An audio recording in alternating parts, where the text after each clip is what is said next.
E aí, galera do Guardiã do Armário, tudo bom com vocês? É mais um episódio aqui da série Vote LGBT e dessa vez eu estou entrevistando uma pessoa que eu já admiro há muito tempo, já estive aqui algumas vezes, já encontrei ela também em umas rodas de conversa, mas nunca tive a oportunidade de gravar e conversar com ela aqui pro canal. Estou aqui no Aparelho Luzia com a Érica. Fala oi pro pessoal ali.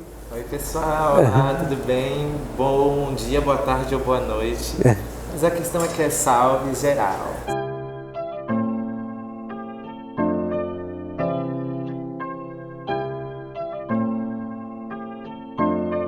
Érica, eu vou pedir para que você fale onde você nasceu e como é que foi a sua infância, com quem que você cresceu, como é que era? Nasci na cidade de Recife, mas morei minha vida inteira numa cidade da região metropolitana chamada Paulista. E lá eu cresci num bairro muito simples, né, de trabalhadores, trabalhadoras, e um bairro até muito bucólico, porque enfim, ficava na frente de uma reserva de Mata Atlântica, tinha uma aldeia indígena do lado, as pessoas podiam dormir com as portas abertas e, enfim, né. Vocês eram quantos em casa? Em casa, eu, meu irmão, minha mãe, meu tio, outro tio, um avô, e às vezes tinha mais tias e tios, era uma coisa meio sazonal, a casa de gente preta, né, sabe, que vai entrando, vai saindo, perdeu o trabalho, o pessoal volta, tá com trampo, vai embora, e essa coisa sempre aconteceu, assim, em casa. Como é que era a sua relação com a escola e com as coisas que aconteciam fora de casa? Eu me sentia à parte e sabia que eu tinha necessidades e desejos meus que eram diferentes sim, mas que eu não me sentia exclusa por isso, né? Eu não me sentia excluída nesse processo, até porque, como eu falei, a gente tinha uma infância muito livre. Então essas coisas elas podiam ser negociadas, conversadas entre as crianças, embora as crianças reproduzissem todos os padrões dos adultos, né, de normatividade, tinha muitas aberturas. E na adolescência? Porque a gente sabe que a adolescência de todo jovem, de todo menino, de toda menina, é um período muito complicado porque começam as cobranças, né? Ah, você não vai namorar, você não vai fazer isso, não vai fazer aquilo. Na sua casa, na sua vida e entre seus amigos, teve essa cobrança? Você se cobrou por uma heterossexualidade, heteronormatividade? Ou vinha essa cobrança ou não? Ainda assim foi livre? Não, sim, isso sem dúvida. Voltando a falar um pouco da infância, eu lembro muito quando as roupas ficavam, né, não cabiam mais em mim, minha mãe ia colocar a roupa para jogar fora, não jogar fora, né, ia doar e tal. As roupas aí, quando ela ia doar, eu pegava escondida as roupas, porque eu sabia que o shortinho ficava bem apertadinho, entendeu? A bermudinha bem justinha, a camiseta assim, ó, com a barriguinha de fora. O que eu fazia? Guardava as roupas, quando minha mãe saía, eu vestia tudo e saía na rua que pra dar um ótimo. rolê, né? Eu tinha amigos na primeira e na segunda infância que também dialogavam muito fortemente comigo. Eu tenho um grupo de amigos hoje, né, que me acompanham desde a infância, que eles são todos gays, por exemplo. Assim, era uma trupe, assim, isso na rua, então, sabe? Era uma coisa bem interessante. Talvez por isso eu não tenha me sentido tão cerceada, porque eu não dava muito com aqueles grupos dos boys, entendeu? Os boys só para outras coisas, entendeu? Arrasou. E aí na adolescência a gente começa a dar rolê, sair, né, encontrar as amigas, começa a dar rolê, tarará. Sem dúvida, essa pressão ela começa a acontecer. Entre outras situações, assim, de eu passar na rua e dois meninos maiores, mais velhos do que eu, me pegarem e quererem tirar minha roupa. Que isso é bem sério, inclusive, né? Foi uma situação de violência que me marcou muito. Mas assim, isso aconteceu, né? Minha mãe resolveu junto com meu tio e tal. Ah, então você chegou a falar para sua mãe? Não ficava em silêncio, nunca guardei. Gente, então me fala como é que foi essa conversa com sua mãe, que os meninos tentaram. Eu falei, cheguei em casa e me tiraram a minha roupa amanhã. No meio da rua, tiraram a minha roupa e tal, não sei o que. Ela foi lá. Foi lá com meu tio e tomou providências. Então, assim, e às vezes você sente que tem uns comentários, sabe, na rua, mas ninguém tinha muita coragem de vir em cima, sabe, de forma violenta pra falar, né, porque minha mãe é uma pessoa querida e respeitada na rua, porque ela era enfermeira, então se tratasse com a enfermeira não ia tomar injeção. Tinha também essa coisa aí que acontecia. E na adolescência também tinha uma coisa, de novo, esse mesmo grupo que me acompanha na infância, na adolescência a gente começa a fazer várias intervenções no centro de Recife em moda, e aí discutindo gênero e sexualidade, porque a gente já estava numa lógica muito transvestigênero, como diria a minha amiga Erika Hilton. Nessa época você já tinha saído do armário para os seus pais? Não. E eles não tinham acesso a tudo isso que vocês faziam? Onde que era a reunião? Então, a reunião era lá em casa. Assim, todo mundo sabia disso. Isso estava acontecendo. Uma vez ligaram para minha mãe e falaram assim: alô? Aí é do sindicato dos frangos, porque frango é um termo para dizer gay em Recife. Aí é do sindicato dos frangos, ligavam na casa da minha mãe. Mas, enfim, o que acontecia é que a gente se reunia lá em casa, passávamos muito tempo aí pensando nessas coisas de vestuário, de intervenção, de como provocar as pessoas. Aí eu fui, obviamente, condicionada inicialmente a ser um menino gay, né? Isso eu acho que foi um processo de condicionamento que, para mim, é o que mais me dá gera reflexões hoje, né? Porque a minha construção não era sobre sexualidade. A minha questão era sobre identidade de gênero. Identidade. A construção da identidade de gênero é uma coisa que a gente precisa se debruçar muito, porque Sim. ela começa muito cedo. Eu não tenho racionalidade, assim, memória para entender exatamente quando foi. Mas eu sei que essas coisas da roupa, de vestir essas roupas, dizia respeito a um lugar de identidade do feminino, um estereótipo de identidade do feminino que estava, né, na minha projeção, eu projetava aquela identidade feminina, também em relação a como me relacionar dentro desses grupos, eu assumia também essas identidades e o modo a qual as meninas cis estavam, né, se movimentando. Teve um momento que eu comecei a gostar de um menino, que eu acho que foi a primeira paixão, assim, uma apaixonite e tal. Lembro até o nome dele até hoje. Não vou dizer aqui porque ele não pode saber. Mas aí o que aconteceu? Eu lembro que eu me apaixonei e aí eu fiquei de um jeito que eu fui lá, teve um dia eu fui lá pro quintal da minha casa, também muito, sabe, pré-adolescência. Fui pro quintal da minha casa e aí eu falei assim, se eu pedir muito forte para Deus, Ele vai me fazer virar uma menina. A sua família era muito religiosa? Não.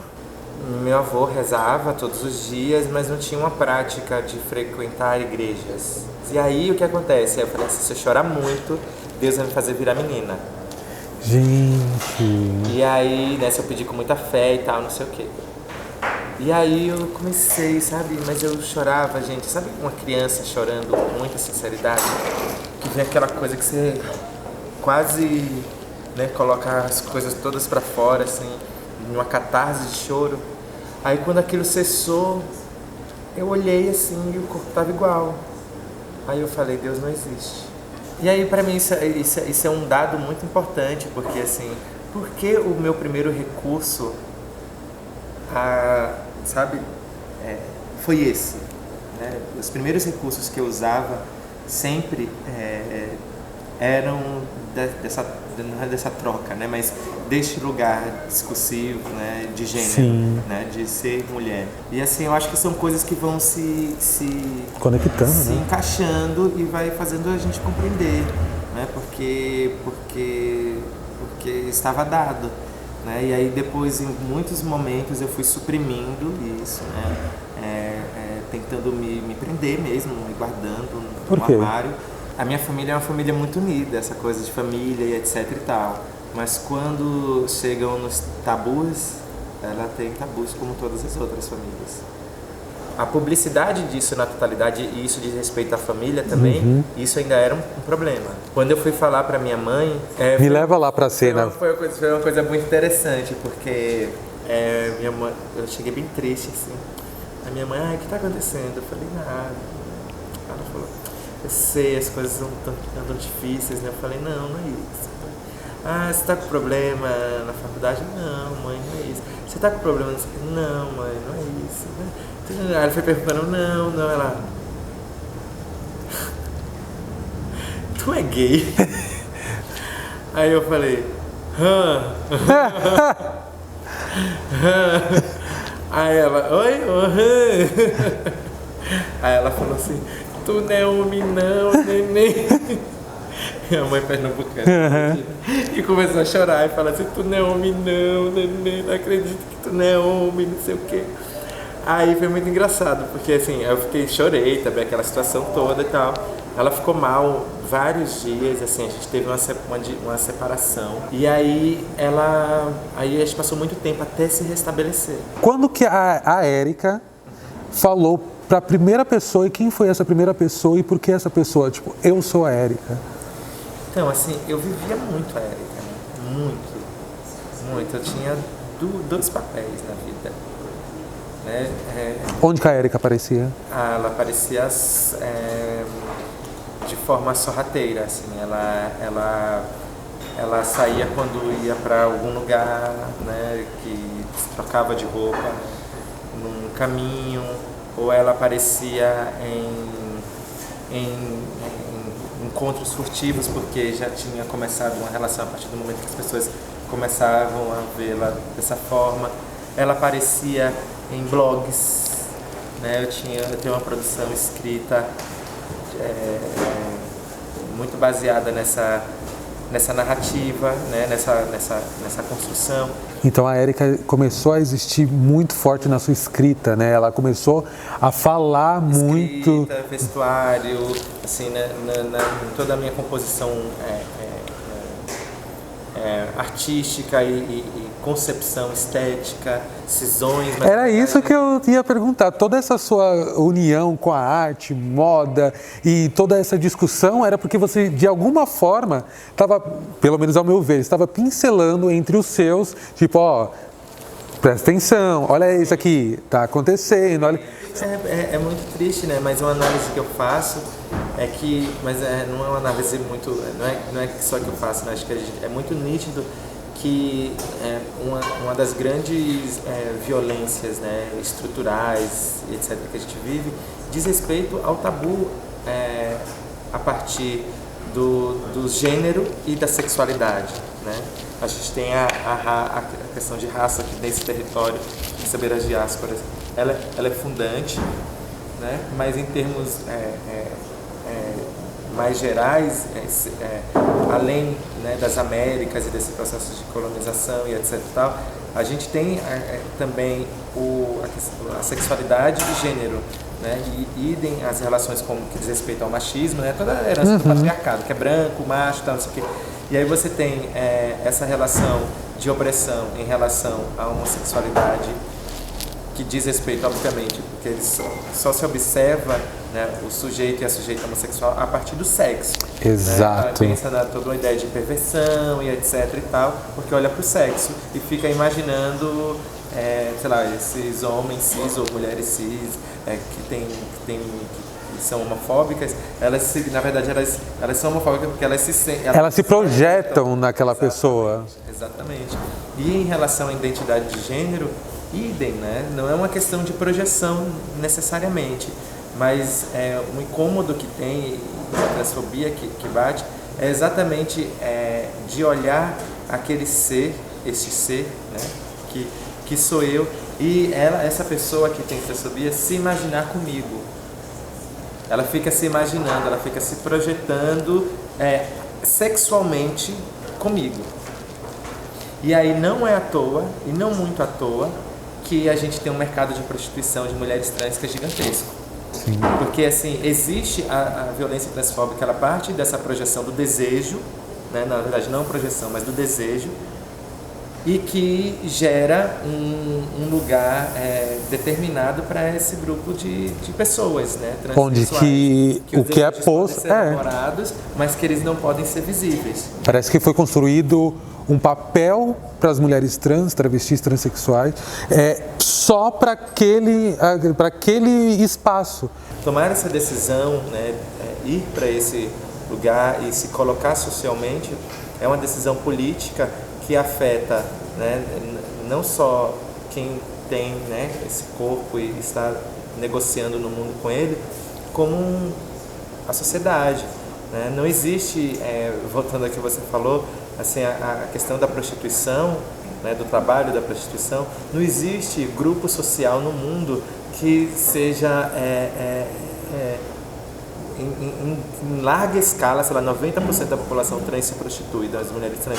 Não existe nenhum grupo social que seja destinado, que tenha aptidão para uma determinada função na vida, né? Como a Preta Rara fala em relação às empregadas domésticas. Não existe isso, né? O problema não é o trabalho da empregada doméstica, o problema não é o problema da prostituição. O problema é a mulher preta, cis, ter como única opção ser empregada doméstica. O problema é das mulheres trans ter como única opção a prostituição, né? E aí, quando a gente está falando de violências estruturais, né, transfobia estrutural, é exatamente isso. Que assim, existe uma exclusão da família, do seio familiar, consequentemente do primeiro espaço social, que é a escola. Sim. E aí, na sequência, você tem o mercado de trabalho, que é a partir da escola. Então, assim, é óbvio que se você está privada de todas as possibilidades de acesso, né, de sociabilidade orgânica e que deveria ser para todos, é óbvio que você vai procurar uma forma de sobreviver. Isso quando você não se mata ou quando não te matam, porque você vai para... Enfim, você pode ser morto pela violência transfóbica direta, né, que é a pessoa que sente o ódio e quer matar, ou quando você é morta paulatinamente por ser desassistida nos hospitais, nos espaços das instituições de saúde, de ser desassistida nos espaços das instituições burocráticas, porque você não quer lidar com a coisa de mostrar sua documentação, você prefere ficar doente em casa do que ir no hospital, né? E aí você vai também morrendo aos poucos. Você não quer ir no supermercado porque você sabe que vai ser chamada de ele, ou porque vão te olhar XY, então você, né, acaba se privando até às vezes de ter uma alimentação melhor, porque você não pode, não vai para determinados lugares para comprar determinadas coisas. Então, assim, é uma cadeia, é uma sucessão de coisas que vão gerando mortes, assim. Aí são as mortes físicas, né, que são essas da paulada, do tiro, não sei o quê, mortes simbólicas e essas mortes graduais. E psicológicas. Sim. Também, né? Porque quantas mulheres transexuais que você conhece que têm um problema muito grande de depressão, de ansiedade. Precisa se pensar em políticas públicas interseccionais. Sim. E estruturantes. Então, quando eu falo estruturantes, é pensar nessa juventude ou na construção desde a identidade de gênero quanto da orientação sexual, pensar como uma política pública pode atender e pensar a formação da família, pensar a escola, que é essa cadeia, família, escola, mercado de trabalho. Né? Porque aí, obviamente, as empresas também, né? Aí entra na coisa do mercado de trabalho. Porque se a gente pensa só no mercado de trabalho, a gente esquece, por exemplo, existem vários programas agora importantes, Sim. necessários, que tem que acontecer e aumentar, que é de colocação das trans, das pessoas trans, vestigêneres, travestis, trans, dentro do mercado de trabalho. Só que aí eles solicitam um currículo que só é possível ter quando você tem uma vida social garantida, que te dê um acesso à saúde, à educação, né, à família. Em nenhum momento esses perfis, na verdade essas pessoas pensam na galera que é periférica, Sim. a galera que é preta, a galera que não tem condição de sei lá, comprar os hormônios para poder tomar, de comprar as roupas que gostaria de usar, de estudar até onde gostaria de estudar e fazer uma formação, essas coisas. Então, é por isso que é importante também essa nossa conversa, para daí, a partir daí, começar a fazer as pessoas entenderem que não é somente um corpo político, apesar de ser, sim, um corpo político, mas é uma pessoa, é um ser humano. Exatamente. Que tem os seus sentimentos. As pessoas, existe uma romantização da resistência, né? E assim, resistir é um ato necessário. Existir é necessário, mas não é a coisa mais prazerosa e a coisa mais feliz do mundo. A gente não deveria ter que resistir. Exato. Né? A nossa luta é pela existência. Eu resisto porque colocaram sobre meu corpo diversos parâmetros, né, de exclusão, né, diversas identidades de exclusão. Isso tudo que eu falei, que a gente está falando aqui agora, sobre identidade de gênero, sexualidade, não sei o quê, isso daí é um papo geral, porque assim, a gente sabe muito bem que se for preta, multiplique isso por milhões, né? De acordo com a escala de tonalidades escuridão, escurosidade, isso vai aumentando cada vez mais. É uma hierarquia, né? A hierarquia da tragédia. Enfim, então assim, o papo não é sobre isso. Eu não quero de forma alguma, embora eu possa começar a falar aqui de diversas violências cotidianas todo dia, sei lá, uma família passando, não sei o que, 2 pessoas passando, aí tava uma vez uma mãe com a filha, a mãe tampou o olho da filha para não me ver, pessoas que cospem quando eu passo, assim, tem muitas situações, né? Então assim, não é por isso que eu mereço dignidade, né? Não é por conta dessas coisas. Eu quero porque eu tenho direito como todos os seres humanos. Exato, assim, Você isso. não precisa, as pessoas, acho que a gente precisa recomeçar um movimento de, além de pensar no sofrimento, que ele existe, Sim. ele é real, ele existe, a tragédia está anunciada, já está anunciada e ela vai acontecer.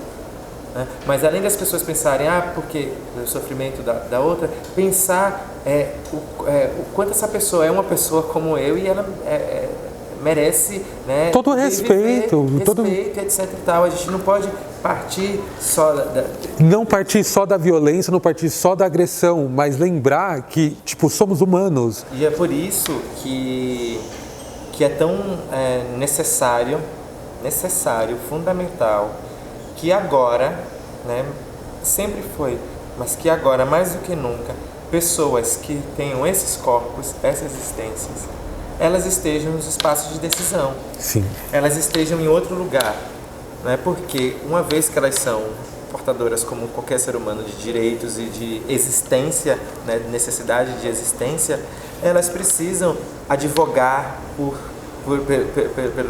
pelo seu grupo, né? Embora, consequentemente, a gente estaremos fazendo isso para os outros também. Sim. Mas o que eu quero dizer é que precisa de uma rede de proteção. É necessário que aonde as violências estruturais incidiram mais diretamente, né, para nós que somos a base, é necessário que isso se mexa, se vá para outro lugar, né, se desloque desse lugar, porque isso, consequentemente, vai trazer melhoras e bem-estar e outras situações para a totalidade. Então, assim, tirar isso, né, tirar esse lugar, né, essa regra da violência, da dor, dessas mortes, né, a partir dessas violências, tirar isso da nossa pauta é fundamental. Mas para a gente tirar, a gente precisa fazer com que isso não aconteça mais. E para isso não acontecer mais, é necessário que haja um conjunto de ações, de práticas desconstrutivas, né, políticas que pensem efetivamente neste lado da balança, para que toda a balança se reequilibre, essa estrutura se desconstrua, né, e efetivamente possa ter um lugar, né, de bem-estar para todo mundo. Porque enquanto tiverem corpos sendo espremidos, não haverá paz.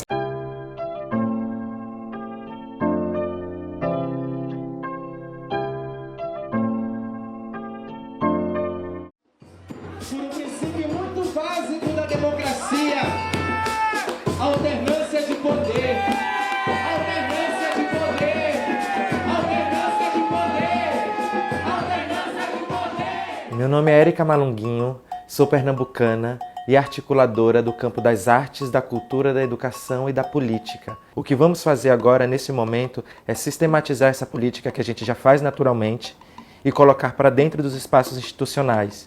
Nós precisamos estar dentro desses espaços, porque são nesses espaços que são tomadas as decisões que incidem sobre nossas vidas.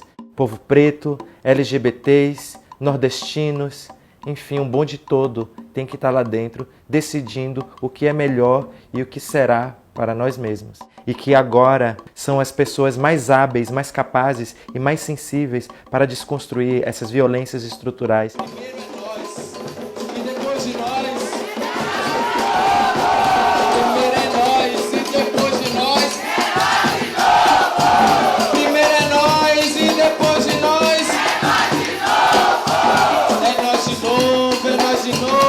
começar de novo por mais 500 anos até essa balança se reequilibrar. Se venha, colabore, faça com que essa candidatura quilombo se torne realidade. Vamos alternar o poder, fazer reintegração de posse. Vamos, nós que somos a base da pirâmide social, mudar essas estruturas, fazer como nossa irmã Angela Davis sempre disse: quando as mulheres negras se movem, o mundo inteiro se move junto. Vem com nós, vai dar certo para todo mundo.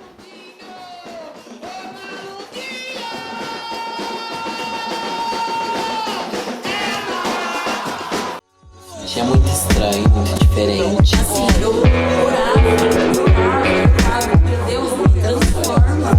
O pai falou aqueles textos básicos de que eu preferia que fosse bandido. Tão odiado, eu já fui tão rejeitado. Afirmar para a sociedade que não, eu sou negro e eu sou gay, isso não é um problema. Eu percebi que não estava sozinho.